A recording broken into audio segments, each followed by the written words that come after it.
네, 안녕하세요. 리트라이드입니다. 자, 이제 3월 새학기 시작하고 나서 아마 이제 여러분들 정신없는, 이제 3월 한 달을 지금 보내고 있을 거라고 생각을 합니다. 뭐, 고등학교 1학년 처음 입학한 학생들부터 시작해서 우리 고3 학생들까지 굉장히 이제 정신없고 바쁜, 시점을 좀 보내고 있을 거라고 생각을 하는데, 저 역시 좀 3월 한 달 동안, 네, 바쁜 시점을 보내고 있습니다. 자, 그래서 이제 좀 동영상 올리는 것도 약간 이제 좀 그 좀 느리게 좀 이제 올리고 있었는데 오늘 이제 또 새롭게 관련된 내용들 이제 하나하나씩 좀 정리하면서 순차적으로 또 새로운 동영상들을 올리고자 합니다. 오늘 그 첫 번째 순서로 2026학년도 이제 올해죠. 이제 2026학년도 대입 전형 전년 대비 변경 사항에 관련된 부분들을 오늘은 좀 첫 시간에 좀 살펴보려고 합니다. 이제 각 대학교 입시 계획안 같은 경우는 사실 이제 그 작년도에, 전년도에 이미 다 나왔었는데, 뭐 아시겠지만 작년 같은 경우에도 굉장히 그 입시 제도, 변화가 좀 컸었잖아요. 그것도 이제 의대 정원, 증원 때문에 굉장히 이제 말도 많고 탈도 많았었는데, 당장 이제 그 각 대학교들이 아직 이제 확정 요강을 또 올해 아직은 이제 내놓지는 않고 있는데, 그 부분들이 아마 이제 또 의대 정원, 정원에 관련된 조정 문제, 뭐 기타 이제 또 여러 가지 변수들이 또 있을 수 있기 때문에, 확정 요강은 아마 올해 5월이 좀 지나고 나면, 그때쯤부터 이제 순차적으로 공개가 될 겁니다. 물론 이제 벌써 지스 같은 경우, 그러니까 광주과학기술원 같은 경우에는 벌써 신입생 요강을, 확정 요강을 이제 내놓은 상태인데, 어쨌든 대부분의 종합대학들은, 네, 이제 정원이나 이런 부분들에 대한 부분들 아직 이제 최종적으로 확정이 안 된 부분들이 좀 있기 때문에, 그 부분들이 이제 확정이 되어야 이제 최종 확정 요강 이제 수시 요강이라도 먼저 이제 확정된 요강들이 좀 나올 거라고 생각을 하고요. 그래서 저희도 이제 확정된 요강이 나오면 그때 그 요강을 가지고 이제 또 작년처럼 이제 좀 전반적으로 이제 좀 분석을 한번 해보도록 하겠습니다. 오늘은 이제 그 변경 사항만 각 대학별로 이제 변경 사항만 몇 가지 좀 살펴볼 거고요. 확정 요강을 통해서 이제 최종적인 내용들 어떠한 변화가 있는지 모집 인원들까지 해서 전반적으로 좀 살펴볼 거고 오늘은 이제 좀 간략하게 그 대교육 대학 어디가 에서 공개한 이제 전년 대비 변경 사항들 즉 이 내용은 작년에 각 대학들이 이제 2026학년도 입시 계획안을 발표를 했을 때 그 관련된 내용을 가지고 이제 좀 정리가 되었던 것 같습니다.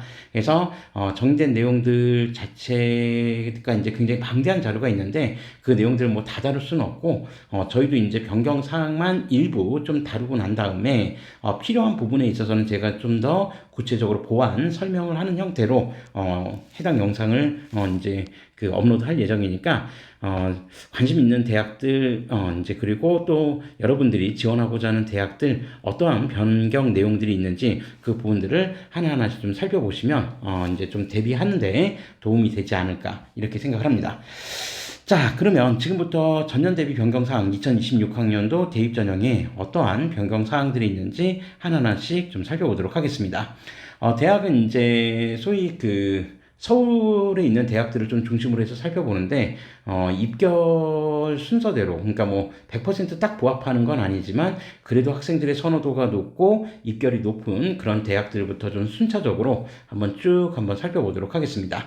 자, 그 내용 살펴보기 앞서서 이제 올해 초미의 관심사라고 하는 수험생 숫자에 대한 부분들 변화가 좀 있었죠.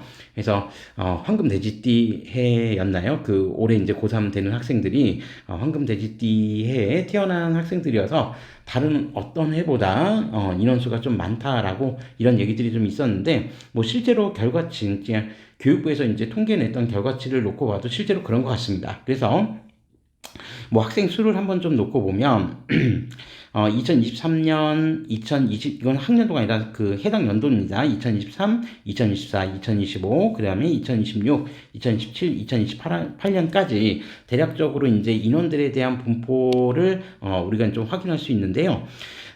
이제 현재 올해 이제 고3 학생들 수가 바로 2025년이죠. 올해가 이제 2025년이니까 2025년 고3 학생 수들이 학생 수가 어느 정도인지 인원 규모를 좀 보면 남학생 숫자가 24만 2,478명 그리고 여학생 숫자가 22만 8,293명으로 합계 인원은 47만 771명. 그러니까 이전 연도 2024년도하고 좀 2024년 작년 고3 학생 숫자하고 좀 비교를 해보면 작년 고3 학생 수 남학생 수가 22만 명이 조금 넘었고요.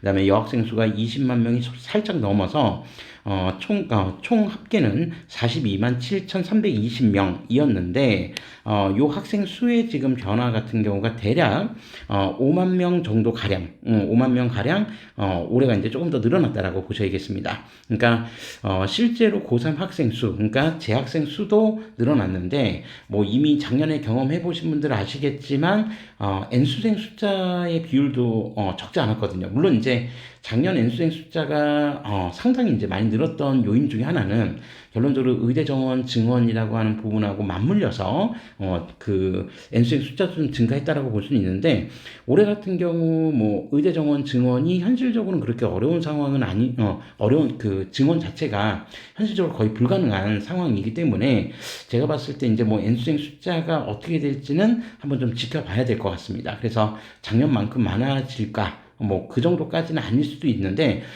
어쨌든 지금 최소한 고3 학생 수만 놓고 봐도 전년도에 비해서 대략 한 5만 명 조금 안 되게 지금 증원이 됐다는 거 그리고 거기에 N수생 숫자까지 감안한다라고 하면 네 정말 올해 그 입시를 준비하는 즉 2026학년도 대입을 준비해야 되는 수험생들의 입장에서는 사실 이제 그 경쟁자가 많아졌기 때문에 상당히 좀 부담스러운 그런 통계치를 확인할 수 있습니다. 자, 그 이후에, 그러니까 내년에 이제 고3이 되는 지금 현재 고2 학생들 같은 경우에는 전체 숫자가 한 44만 7천 명.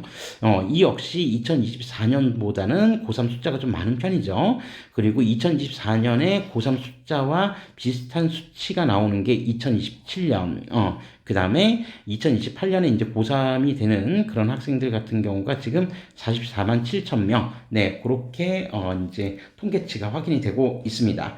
자, 그래서 어쨌든 올해 입시가 인원수에서도 상당히 작년보다는 훨씬 더 이제 좀 더 경쟁이 치열해지는 그런 상황이 되지 않을까 그렇게 생각을 하고 우리 올해 입시를 준비해야 되는 수험생들도 조금 더 올해 아직 3월 초니까 3월이니까 마음가짐을 좀 새롭게 다져야 될 그런 시점이 아닌가 그렇게 생각해 볼 수 있습니다. 자, 그러면 이제 그 대학별로, 서울에 있는 대학별로 이제 어떤 변화들이 있는지, 전년 대비 어떠한 변경 사항들이 있는지, 그 내용들을 좀 살펴볼 건데요. 이제 대교협에 올라와 있는, 대학 어디가에 올라와 있는 자료에도 뭐 여러분들 보시면 아시겠지만 서울대에 관련된 내용은 지금 안 올라와 있거든요. 서울대 같은 경우에는 전년 대비 변경 사항은 제가 확인했을 때도 거의 없었습니다. 다만, 서울대 같은 경우가 뭐 수능 반영하는 데 있어서 이제 유형별로 유형 1, 유형 2, 유형 뭐 3 이런 식으로 해가지고 이제 응시 과목이나 이런 부분들에 좀 차별화를 둔다는 거는 서울대 이제 지원을 고려하는 수험생들은 대충 다 아실 텐데 그 유형에 그러니까 수능 응시 과목과 연관해서 유형별로 좀 차이점이 있는 내용이 있는데 그 유형에 유형 뭐 1부터 시작해서 뭐 예를 들어서 뭐 3 뭐 이런 식으로 돼 있다고 했을 때 거기 이제 유형 1에 포함되는 학과, 유형 2에 포함되는 학과, 유형 뭐 3에 포함되는 학과 이런 학과들의 좀 변화가 좀 있습니다. 그러니까 뭐 예를 들어서 유형 1 같은 경우에 식품영양학과가 뭐 추가됐다든지 또는 유형 2-1 같은 경우 뭐 물리천문학부나 천문학 전공이 추가됐다든지 뭐 요런 그냥 소소한 변화가 좀 있습니다. 물론 이제 뭐 소소한 변화라고 하기에는 또 해당 학과를 지원하는 수험생들의 입장에서는 또 수능 과목을 어떻게 응시해야 되냐 요 부분에 조금 민감하게 이제 또 반응을 할 수도 있는데 어쨌든 작년에 나왔던 계획안에는 그런 변화가 좀 있었고요. 뭐 최종 확정안을 통해서 어떻게 될지는 조금 더 지켜보셔야 될 것 같습니다. 자, 그래서 서울대 관련된 내용은 추후에 이제 최종 확정 요강이 나오면 그때 다시 한번 업로드를 해서 여러분들과 같이 내용을 공유하도록 하겠습니다. 자, 그러면 바로 이어서 연세대 이제 변화부터 좀 살펴볼 건데요. 연세대도 일단 수시 전형 같은 경우에서는 전년 대비 그렇게 큰 변화가 있지는 않습니다. 그래서 수능 최저학력 기준이나 이런 부분에서는 큰 변화가 있지는 않았는데, 다만 학생부 종합 전형, 즉 활동 우수형과 국제형 전형 같은 경우에 전년도하고 좀 변화가 된 게 1단계 모집 인원 배수가 좀 바뀌었습니다. 그래서 2025학년도에는 1단계에서 3배수를 모집을 하고 2단계에서 1단계 서류 60%와 면접 40% 합산해서 최종 합격자를 선발을 했는데, 2026학년도에는 전체적인 선발 방식 자체는 동일합니다. 다만 1단계 선발 인원 자체가 3배수에서 4배수로 좀 늘어났다는 거. 그러니까 보통 그 배수가 좀 늘어났다라는 점은, 그러니까 1단계에서 이제 그 모집 인원 배수가 좀 늘어났다라는 점은 실질적으로 경쟁률을 상승시키는 요인으로도 작용할 수 있습니다. 그래서 뭐 제가 봤을 때 엄청나게 많이 상승하지는 않겠죠. 그러니까 연세대학교의 어떤 그 입결이나 이런 부분들을 좀 고려를 해보면 뭐 기하급수적으로 늘어날 일은 없겠지만, 그래도 전년 대비 경쟁률에는 일부 변화가 좀 생길 수 있을 것 같다. 요 점도 좀 참고해 보실 필요는 있겠습니다. 뭐 기타 수능 최저학력 기준과 관련된 내용은 전년도하고 동일하고, 또 전년도의 연세대 같은 경우에는 학생부 교과 전형을 2024학년도하고 비교했을 때도 좀 파격적으로 변화를 시켰기 때문에 그런 부분들은 올해까지 2026학년도까지 고스란히 이제 계승을 해서 이제 전형을 크게 손보지는 않았다. 그렇게 좀 생각하시면 될 것 같고요.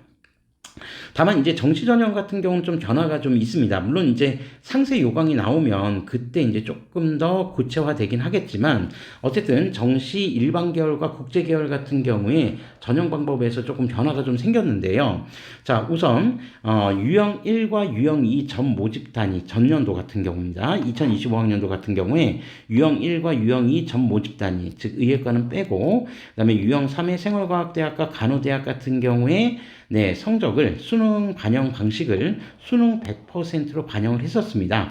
그런데 2026학년도 같은 경우에는 수능 100이 아니라 수능 95와 그 다음에 교과 5%를 반영을 합니다.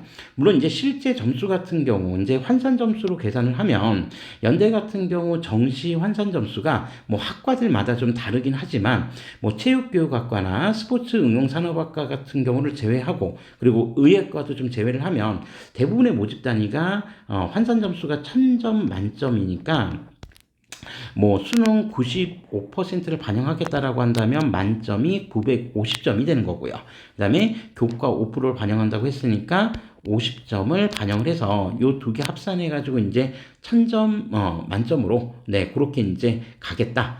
그렇게 이제 보시면 되겠죠. 그래서 이게 전년도하고는 일단 이제 좀 차이가 좀 있다. 요렇게 좀 보시면 될 것 같고요. 근데 이제 그 반영 방식에서 그러면 이 교과 5% 같은 경우에는 또 어떻게 반영을 하는지, 요 부분들에 대해서도 이제 조금 내용을 이제 좀 설명을 좀 드려야 될 것 같은데, 자, 우선 유형 1과 유형 2에 대한 그 내용부터 좀 간단하게 말씀드리고 시작하도록 하겠습니다. 자, 우선 그 유형 1 같은 경우에는 그러니까 뭐 학과 자체를 제가 다 말씀을 드릴 수는 없고, 대략적으로 그냥 인문 사회 계열 쪽의 대부분의 학과들이 이쪽에 들어간다고 보시면 돼요. 그래서 아시겠지만 작년 같은 경우에도 이제 인문 사회 계열 같은 경우에 사탐 과목 응시했을 경우에 그 탐구 변환 점수에 3% 이제 가산점을 추가해주는 그런 내용들의 좀 변화가 좀 있었는데, 그래서 유형 1은 그냥 대부분의 인문 사회 계열이라고 보시면 될 것 같고, 그 다음에 유형 2 같은 경우에는 자연 계열의 거의 대부분의 모집 단위, 그러니까 자연 또는 이제 공과 계열 관련된 학과들 거의 대부분의 모집 단위라고 보시면 되고, 그래서 여기 같은 경우에, 그러니까 유형 2 같은 경우에는 과탐 과목 응시, 그러니까 탐구 영역에서 과탐 응시를 했을 경우에 탐구 변환 점수에 이제 3% 가산점을 이제 추가해주는 그런 경우라고 생각해 보시면 될 것 같습니다. 그리고 유형 3 같은 경우에는 생활과학대학과 간호대학 국제대학과 그 다음에 언더우드 국제대학 이 세 개가 있는데 그 중에서도 유형 3의 생활과학대학과 간호대학까지 포함을 해서 유형 1, 유형 2 의예과 제외한 유형 2 전모 집단이 그 다음에 유형 3에서 생활과학대학, 간호대학은 네 이제 2026학년도에는 정시에서 수능 95%에 교과 5% 네 이렇게 이제 반영을 한다 그렇게 보시면 되겠습니다. 그래서 교과 5% 같은 경우에는 지금 제가 그 입시 계획안 변경한 내용을 보면 아주 정확하게 지금 다 기억하지는 못하겠지만, 이제 50점 만점 중에 이제 뭐 기본 점수가 일단 뭐 40점이 깔린다라고 하는데, 뭐 구체적으로 어떻게 계산되는지는 추후에 확정 요강을 통해서 조금 더 자세하게 밝힌다고 하니까 좀 기다려 보시면 될 것 같고, 기본적인 내용만 한번 좀 말씀을 드리면, 이 교과 같은 경우에는 전교과가 다 반영이 됩니다. 전교과. 그래서 전교과에는 기본적으로 이제 내신 등급이 산출이 되는 공통 과목과 일반 선택 과목이 있고, 그 다음에 내신 등급이 산출이 안 되는 대신에 성취도만 반영이 되는 진로 선택 과목이 좀 있죠. 그래서 공통 과목하고 1학년 때 배우는 공통 과목과 일반 선택 같은 경우에는 등급별로 이제 점수를 매깁니다. 그래서 1등급에서 2등급까지는 7점, 그리고 3등급에서 4등급은 6점, 그 다음에 5등급은 5점, 그 다음에 6등급에서 7등급은 3점, 뭐, 그 다음에 8등급에서 9등급은 빵점, 뭐, 이렇게 해서 이제 계산을 한다는 거고, 그 다음에 진로 선택 과목 같은 경우에, 그러니까 진로 선택 과목 같은 경우에는 이제 성취도만 나오니까 성취도 A인 과목은 3점, 그 다음에 성취도 B는 2점, 그 다음에 C는 빵점, 이런 식으로 해서 일단 계산을 하겠다라고 하는 부분입니다. 그래서 요 상세한 내용들은 이제 뭐 기본 점수까지 일단 뭐 부여를 하고 시작을 할지, 그 부분들은 이제 최종적으로 확정 요강을 통해서 그때 이제 좀 더 상세한 내용들을 좀 알 수 있을 것 같습니다. 아니면 이제 뭐 연대에서 입학 설명이 이제 동영상 같은 경우를 이제 통해서도 공개가 될 것 같은데, 어쨌든 지금 현재로서는 이제 작년에 나왔던 입학 계획안에만 놓고 보면 어쨌든 전 과목을 중심으로 해서 교과 성적을 반영하겠다. 다만 이제 등급별로 네 이제 산출 점수는 좀 다르고, 그다음에 진로 선택 과목 같은 경우에도 성취도별로 산출 점수는 좀 차이가 있을 수 있다라고 하는 점을 좀 참고하시면 될 것 같습니다. 중요한 거는 이제 앞으로 정시 전형에서도, 그러니까 서울대가 이미 정시 전형에서 교과, 그러니까 학생부 교과 관련된 내용들을 이미 반영을 했었던 것처럼, 이제 고대나 연대 같은 경우에도 이런 학생부의 영향력을, 그러니까 단순히 수시에서만 끝내는 게 아니라 정시에서도 이제 지속적으로 반영할 가능성이 상당히 높아졌다는 겁니다. 그러니까 이 얘기는 결론적으로 올해 입시를 준비하는 고3 학생들 뿐만 아니라 지금 현재 고2 학생들, 그리고 현재 고등학교 1학년 학생들은 또 2028학년도 고교학점제 전면 시행을 적용받는 학생들이기 때문에 이런 부분들의 변화를 우리가 조금 눈여겨서 좀 살펴봐야 되지 않을까 그렇게 생각을 합니다. 어쨌든 중요한 거는 수능 100%가 아니라 이 수능 일부에 교과 성적을 또 반영한다는 점, 그것도 좀 기억해 두시고요. 하나 더, 이 교과 5%에는 출결 점수 참 들어갑니다. 근데 출결은 감점 용도로만 활용을 한다고 합니다. 감점. 그러니까 감점으로 활용한다는 거는 미인정 결석에 대해서만 이제 감점을 하는데, 뭐 미인정 결석이 3일 이하면 감점이 없고요. 3일을 초과해서 5일, 그러니까 3일에서 5일 사이면 0.5점, 그리고 또 5일에서 7일 사이는 0.8점, 7일을 초과하면 1점을 감점하는 이런 형태로 좀 바뀌게 되는데, 그 부분들도 추후에 이제 총 산출 방식을 통해서 어떻게 계산될지 한번 확정 요강 통해서 한번 살펴보시면 될 것 같습니다. 그만큼 교과 성적과 출결도 이제 반영하는 그런 체제로 들어왔다. 이렇게 좀 기억해 두시면 될 것 같고요. 그 다음에 유형 2의 의예과와 언더우드 국제대학 같은 경우에는 네, 이전에는 수능 90에 면접 10%로 반영이 됐었는데 2026학년도에는 앞선 전형들과 동일하게 교과 5%가 지금 반영이 됩니다. 그래서 면접 10%의 비중을 면접 5%로 줄이고, 그리고 그 줄인 5%를 교과 5%로 채웠다. 네, 이렇게 보시면 될 것 같습니다. 자, 요게 일단 연세대 전형의 입시 계획 안에 나왔던 내용들 중에서 좀 주요 변경 사항인 것 같으니까 요 내용들 좀 참고하시면 될 것 같고요. 물론 뭐 예체능이나 이쪽에도 좀 변화가 있는데 저희는 그냥 일반 전형 중심으로만 살펴보도록 하겠습니다. 자, 그래서 연세대의 변화 내용은 요 정도로 한번 확인해 보시면 될 것 같고요. 자, 다음으로 고려대 전형의 변경 내용에 대해서 살펴보도록 하겠습니다. 자, 고려대 같은 경우에는 좀 변화가 좀 많이 있고 아무래도 이제 우리 수험생들 관심이 좀 많이 집중이 될 것 같은데, 네, 그 부분들 한번 좀 살펴보도록 하겠습니다. 자, 우선 그 신설된 전형이 있습니다. 그래서 학생부 종합 전형에 다문화 전형이라고 해서 네, 이제 신설이 된 전형이 좀 있고요.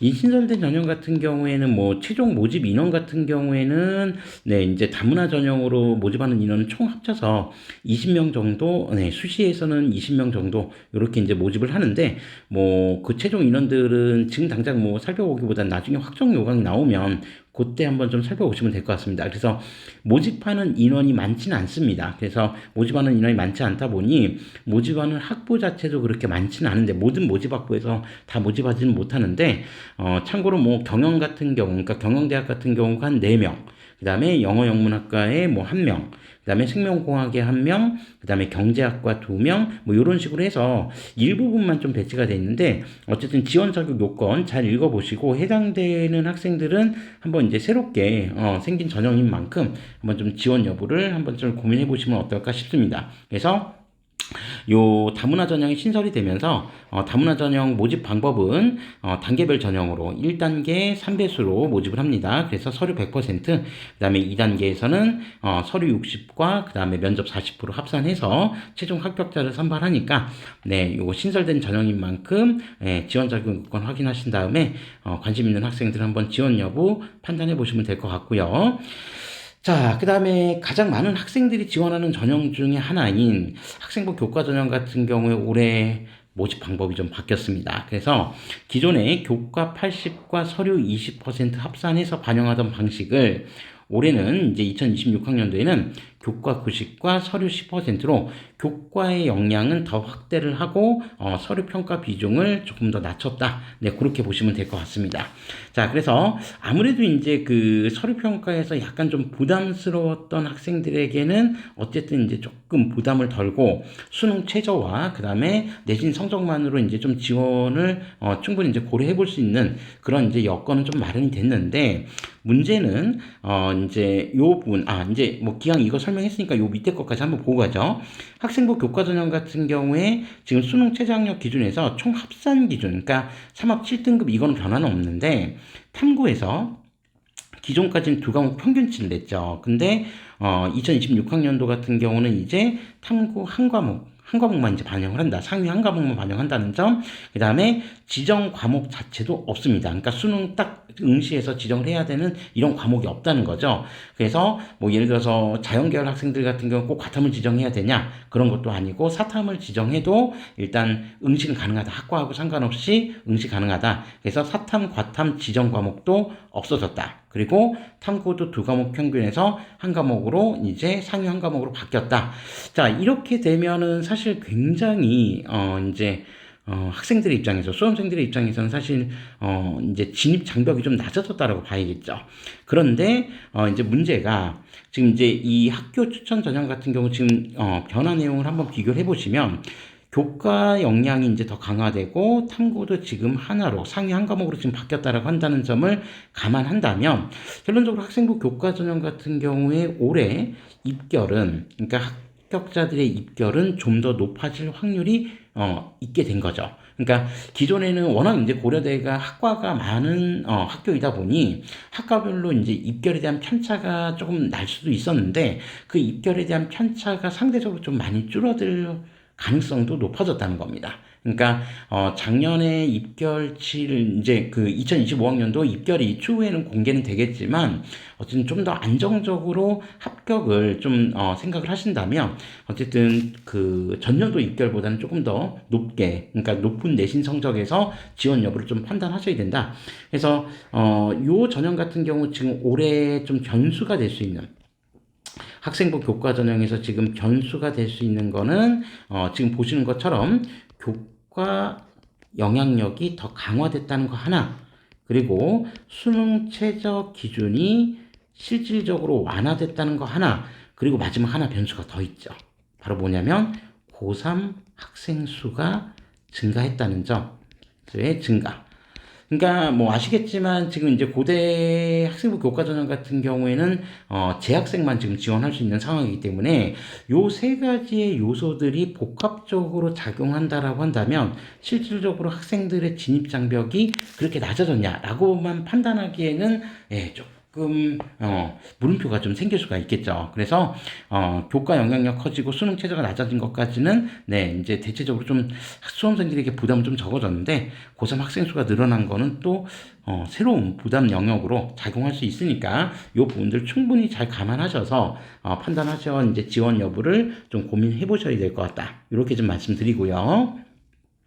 자, 다음으로 학생부 종합전형 같은 경우에 계열적합형이나 고른기회, 재직자 전형 같은 경우에도 이제 모집 방법에 좀 변화가 좀 있습니다. 그래서 1단계 서류 100%는 동일한데 2단계에서 1단계 서류 평가 비중이 좀 더 높아지고 면접 비중이 전년도에 비해서 10%좀 감소했다라고 하는 점도 좀 참고해 보실 필요가 있겠습니다. 그래서 면접 비중이 조금 낮아지고 서류 평가 비중이 좀 더 높아졌다.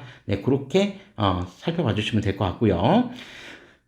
자, 그 다음에 사이버 국방 같은 경우에 학생부 종합전형으로 모집하는 사이버 국방 같은 경우는 국방 전형 같은 경우 역시 2단계에서 좀 변화가 좀 생겼는데 기존까지는 2단계가 서류 1단계 서류 80과 그 다음에 기타 20, 그러니까 군 전형이다 보니 그 기타 요소가 좀 있었는데 그 요소에서 1단계 서류 평가 비중을 기존보다 20% 낮추고 그 다음에 새롭게 면접을 추가함으로써 면접 비중을 조금 더 높이는 이러한 변화를 보여주었다라고 하는 점도 참고해 보실 필요가 있겠습니다.